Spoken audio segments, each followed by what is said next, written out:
Kamar ber-AC itu seakan tidak bisa mendinginkan kepala kedua orang itu. Keduanya tidak berhenti beradu mulut, hingga para asisten rumah tangga mereka tidak ada yang berani untuk memberitahu bahwa makan malam telah siap. Sejak Irwan pulang dari kantor, rumah yang sedianya sepi tidak lagi terlihat tenang. Sepasang suami istri itu terus saja bertengkar. "Hentikan!" sentak Irwan. Dia menyambar dompetnya lalu menatap istrinya. "Kamu membuat aku muak, Irwan, dasar brengsek!" umpat Wendy lalu berlari ke arah suaminya itu dan membabi buta memukulinya dengan tangan kosong. "Ah, perempuan gila!" Bruk.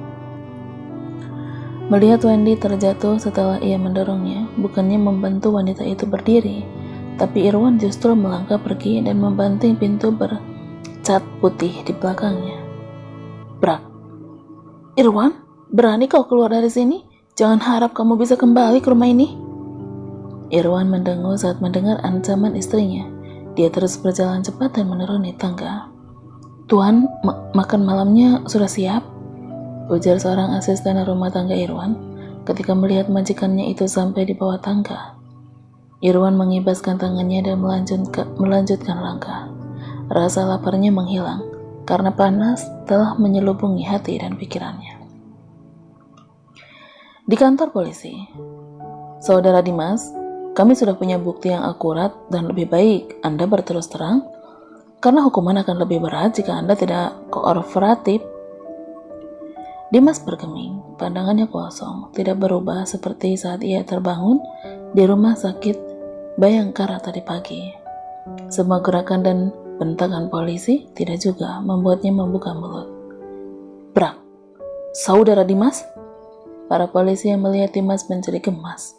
Mereka akhirnya terpaksa mengembalikan putra sulung Irwan itu ke dalam penjara. "Sepertinya kita perlu bantuan psikolog," ucap komandan polisi yang melihat keadaan Dimas. Jauh berbeda sama adiknya. Adiknya masih bisa bohong dan marah-marah waktu diinterogasi. Yang ini, salah seorang polisi sambil menggelengkan kepalanya. Sementara itu, berita Dimas semakin gencar beredar di masyarakat. Rumah sakit tempat putra Irwan itu bekerja menjadi ramai dengan wartawan. Bahkan, kediaman Irwan tidak lagi luput menjadi sasaran para pemburu berita. Nama Santosa menjadi ramai diperbincangkan karena tindakan kriminal yang dilakukan oleh kedua anak Irwan. Saham Sans Group pun anjlok. Para investor menjadi gelisah dan meneror Irwan dengan telepon mereka. Melihat berita yang sangat merugikan dirinya dan perusahaan, serta dewan direksi yang menyudutkannya, Irwan menjadi marah besar. Kantornya yang sore tadi sudah ditata rapi, sekarang tidak ubahnya seperti kapal pecah. Lelaki itu duduk terengah di sofa panjangnya setelah membuat kekacauan di dalam kantornya sendiri dan bersandar di sana. Lelaki itu kemudian teringat sesuatu. Dia mengambil ponselnya dan menelpon orang suruhannya itu. "Halo?" sapanya ketika panggilan tersambung. Yono tersenyum ketika menerima panggilan dari Irwan, klien besar yang membuatnya meraup banyak keuntungan. "Pak Irwan, bagaimana Pak? Datang kemari dan bawa informasi itu sekarang." Tita Irwan lalu menutup ponselnya. Yono melihat pipihnya miliknya itu dan tersenyum seringai. Dia mengambil amplop coklat yang berukuran tipis besar itu dengan satu alis terangkat. "Setelah ini aku bisa pensiun," gumamnya. Tok tok. Yono melihat pintu itu, ia lantas menaruh amplop itu di antara tumpukan berkas yang ada di mejanya dan berjalan untuk membuka pintu. "Kamu? Dari mana saja kamu?" Lelaki yang baru saja dibukakan pintu itu masuk sambil selengekan. "Bro, aku butuh uang. Apa bayaran yang kapan hari sudah dilunasi sama orangnya?" ucap lelaki itu tanpa berbasa-basi. Yono menipiskan bibirnya lalu berjalan menuju kamarnya. "Tunggu di sini dan jangan sentuh barang-barangku," seru Yono kepada rekannya itu. Lelaki itu mencabik. ia melihat ke sekeliling ruangan tamu rekannya itu dan mulai berjalan ringan serta melihat-lihat iseng. Hingga matanya tertuju pada sebuah amplop coklat yang tidak tertutup rapi dan menunjukkan sebagian isi dalamnya. Laki-laki itu melihat ke arah Yono dari tadi berjalan. Merasa aman, ia pun menarik 2 foto yang tersempil keluar. Matanya berbinar kala melihat foto itu. "Wah, aku bisa kaya nih," gumamnya. Tanpa pikir panjang, ia mengambil amplop itu dan mengeluarkan isinya, lalu segera menyimpannya ke dalam tas lempang yang selalu ia bawa kemana-mana. Ia menempatkan kembali amplop yang telah kosong itu ke tempatnya semula, lalu segera berpindah ke sofa. Duduk tenang, saat ia tidak melakukan apapun. Yono pun kembali, ia memberikan amplop putih kepada laki-laki itu, lalu mengambil tas ranselnya. "Kamu sudah terima bayaranmu, sekarang pergilah. Aku ada urusan lain," usir Yono. "Siap, makasih." Sambil melampaikan amplop di tangannya, laki-laki itu menggeleng keluar dari rumah itu. Sementara Erik yang duduk di sofa yang ada di ruangan rawat Riana menatap layar tablet Derek dengan geram. Berita seputar pernikahannya kembali beredar, namun kali ini alasan dibalik dipercepatnya tanggal pernikahannya dengan Sian Lila yang membuat marahnya semakin memuncak. "Tuan, apa yang harus kita lakukan?" Erik mengeratkan giginya. "Siapkan prosedur kepindahan anak ke rumah sakit kita di London. Soal Dimas, desak polisi dan semua yang terkait supaya dia mendapat hukuman berat. Beritahu Dev supaya segera mengurus penarikan investasiku dari Suns Group. Malam ini aku kembali ke London. Kamu tinggal di sini dan urus semuanya, paham?" sahut Erik.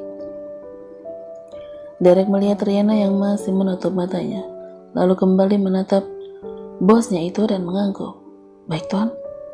Kamu perhatikan juga pemberitaan kasus ini. Aku tidak mau orang salah tangkap tentang ini. Kamu ngerti?" "Baik, Tuan. Pihak kepolisian juga memberikan keterangannya," sahut Derek yang mengerti maksud atasannya itu.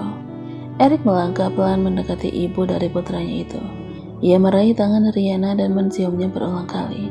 Ia pun mengusap sayang rambut Riana dan menatapnya penuh cinta. "Sayang, aku harus kembali ke London sekarang juga. Tapi aku sudah minta Derek untuk memindahkanmu ke The Royal Hospital. Aku akan menjagamu di sana." Lirih Erik. Lelaki itu lantas mencium setiap inci wajah Riana dan kembali memandang wajah lebam wanita itu. "Sayang, setiap luka yang kamu alami, Dimas akan membayarnya," ucap Eri. Matanya berkilat marah. Tiap kali ia membayangkan apa yang telah Dimas lakukan kepada wanita yang ia cintai itu. Dengan berat hati Erik menegakkan punggungnya.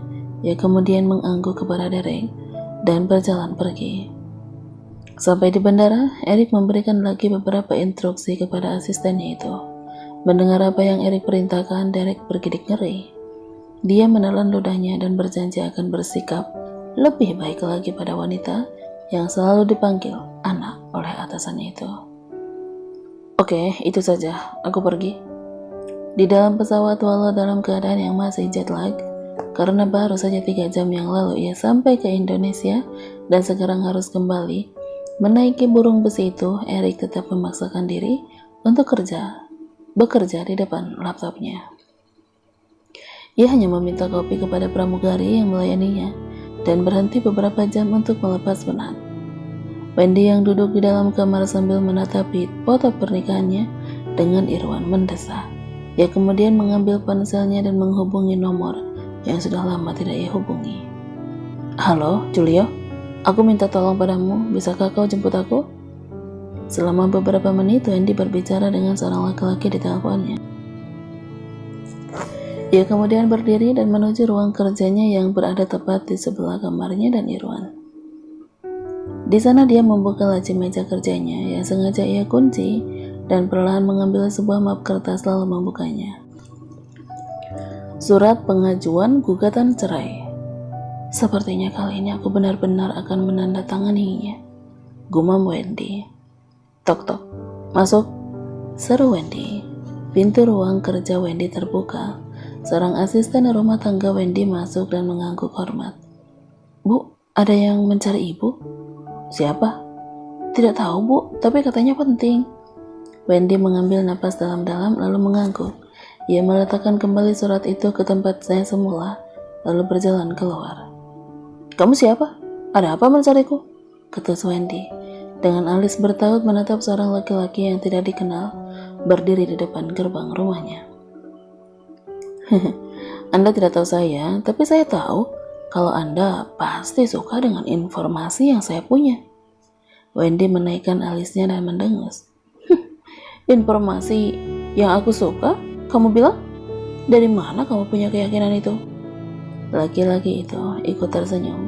Ia kemudian membuka tasnya dan mengeluarkan sebuah foto. "Bagaimana kalau ini soal Teresa Meriana?"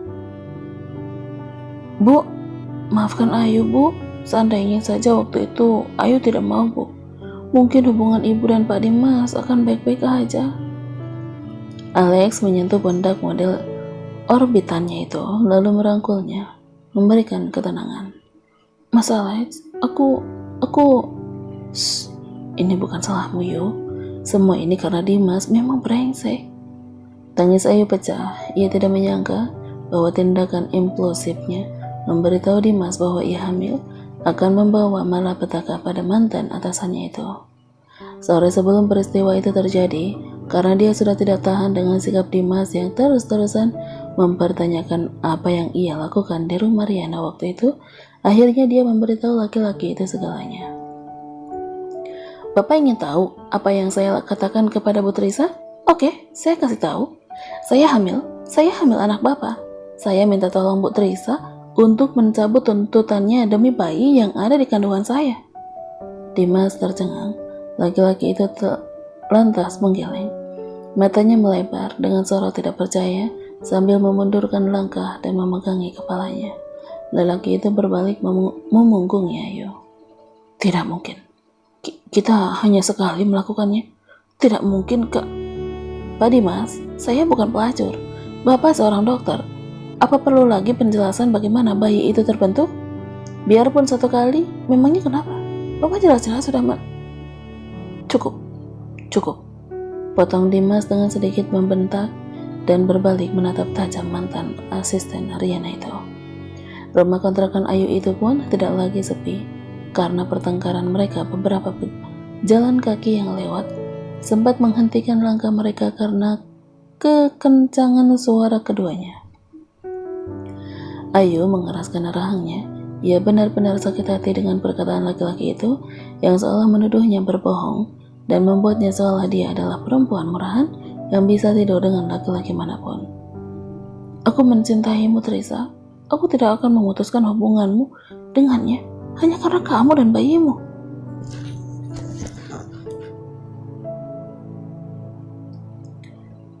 "Aku mencintai Teresa.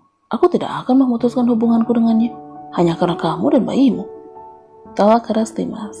Bulir hangat menetes di pipi halus Ayu. Hatinya sakit bagai tertusuk sembilu. Sakit, teramat sakit. Tangannya refleks menyentuh perutnya. Dengan mata terpejam, ia membalikkan badannya. "Saya tahu.